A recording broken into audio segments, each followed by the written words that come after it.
There is something almost deliciously chaotic about the way General Hospital keeps flirting with the edge of romance. Just when we think a pairing is settling into place, the show nudges the floorboards, and suddenly the whole thing feels wobbly again. And honestly, that is where the real fun starts for me. Because in Port Charles, love is rarely soft. It is usually strategic, inconvenient, explosive, or all three at once. If you ask me, the most interesting romances are not the ones that begin with perfect timing. They're the ones that begin with bad timing and impossible chemistry. That is exactly why these five possible pairings have such strong potential. They are not clean. They are not safe. And that is precisely the point. We are not just watching people fall in love. We are watching them get pulled into situations that could change everything. Let us start with Liz and Dante, because this one has that slow burn danger that GH does so well. Liz is supposed to be with Rick, at least on paper, but paper romances are slippery things. They look stable until one glance, one conversation, one moment of emotional honesty cracks the whole thing open. And Dante is the kind of man who can quietly get under someone's skin before they even realize it. That is what makes this pairing feel so believable to me. It would not be some random spark tossed into the room for shock value. It would be the result of closeness, tension, and emotional overlap. Now picture Rick doing what Rick often does when insecurity gets the better of him. He starts watching, questioning, testing, maybe even pushing too hard. That kind of jealousy never protects a relationship on GH. It poisons it. And the more Rick tries to control the situation, the more likely Liz is to feel herself drifting toward Dante. Not because she is looking for drama, not because she wants to betray anyone, but because sometimes a person becomes a mirror and you suddenly see the version of yourself you forgot existed. Example, if Liz finds herself confiding in Dante about something she cannot say to Rick, that is already the first crack in the dam. What I like most here is the emotional realism underneath the soap opera shine. Liz and Dante would not just be about attraction. They would be about safety turning into temptation. Trust me, that is a much messier and more interesting route. And if the writers lean into that tension, we could get a relationship that feels both romantic and deeply complicated. The kind of pairing that makes you say, this should not work, right before it works too well. Then there is Carly and Brennan. And guys, this one has danger written all over it in the best possible way.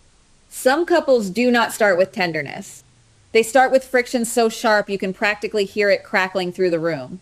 Carly and Brennan fit that pattern perfectly. They already have history. And history on GH is never just background noise. It is fuel. It is ammunition. It is unfinished business waiting to explode.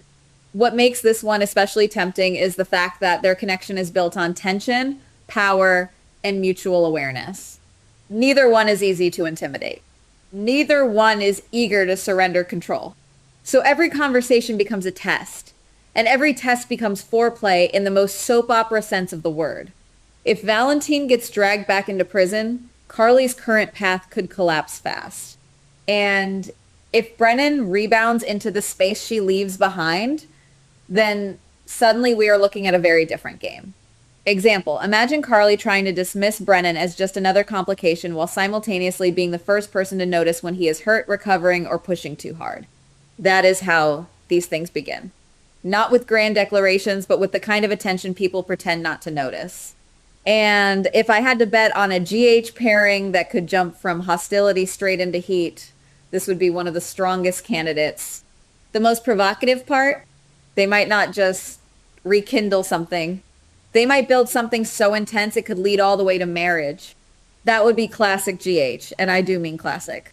But there is an alternate path here that I find almost more intriguing. If Carly and Brennan do not happen, Nina and Brennan might be the backup spark nobody saw coming fast enough. And honestly, that idea has its own twisted logic. After everything with the injection and the decision to let him go, they already have a shared foundation that is loaded with tension. Not healthy tension. not neat tension. The kind of tension that comes from secrets, leverage, and a little too much mutual understanding. To me, that is exactly the kind of messy ingredient GH likes to use when it is building something unexpected. Nina and Brennan could begin as uneasy allies, each with reasons not to trust the other, and somehow that is precisely why the chemistry could catch fire. Example, if they start covering for one another, or if one of them sees the other at a vulnerable moment, the emotional current becomes harder to ignore.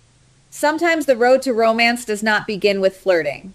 Sometimes it begins with a mutual disaster and a silence that lasts a second too long. Now let us talk about Lucas and Joe, because this is the quieter wild card, but not less interesting for that reason. Joe is still a mystery, which is often where the audience gets hooked. Mystery is magnetic. It invites projection. It gives fans room to imagine the version of the character that might fit best opposite someone like Lucas. And Lucas, for his part, is not exactly walking around with a clean emotional slate. He has unresolved feelings, unfinished grief, and the kind of internal clutter that makes romance feel both possible and risky. What I keep thinking is that Lucas and Joe could become one of those pairings that sneaks up on everyone. Not because it is loud, but because it feels earned.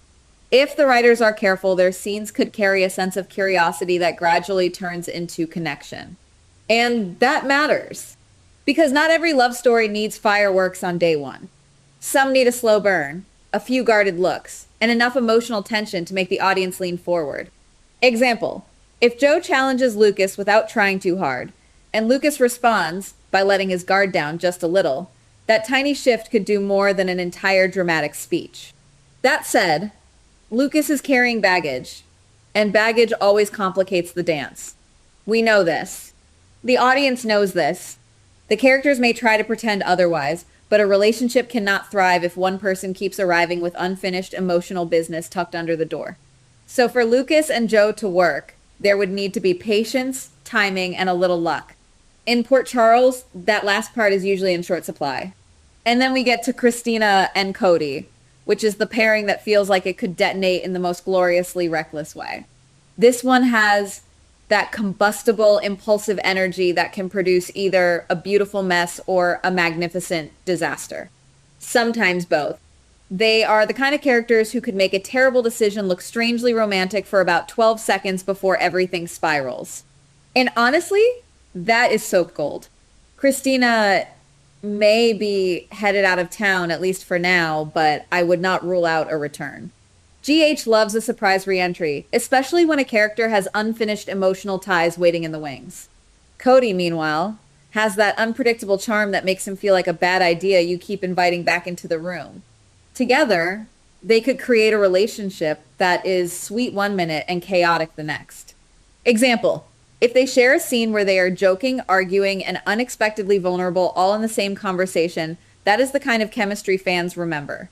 There is also the larger, more complicated angle around Molly. If the show chooses to push Christina and Cody forward, it could raise questions that are not simple at all. That makes the storyline even more combustible. This is not just about attraction. It is about emotional fallout, loyalty, and the ripple effects of one risky connection landing in the middle of several people's lives. And GH loves nothing more than a romance that leaves a wake behind it. What all 5 of these possibilities tell me is that Port Charles is not running on calm water right now. It is running on pressure, on unresolved feelings, on people standing too close to the edge and pretending they are not trembling. Liz and Dante could become a slow collapse into desire. Carly and Brennan could turn rivalry into a full-on power couple. Nina and Brennan could surprise everyone with chemistry born out of scandal. Lucas and Joe could unfold into a quieter but deeply compelling connection. Christina and Cody could blow the roof off the whole idea of timing. And maybe that is the real reason we keep watching. We are not just looking for who ends up together. We are looking for the moment when the facade slips and the truth becomes impossible to hide. Who is going to cave first? Who is going to misread the signals? Who is going to say the wrong thing at exactly the right time? That is where the good stuff lives. So here is the question I keep circling back to. Which of these pairings is actually built to survive the chaos, and which one is only designed to ignite it? Because on General Hospital, those are rarely the same thing. And the answer, as usual, may arrive when we least expect it. Goodbye. Please like, subscribe, and comment on the GH Spoilers Daily channel.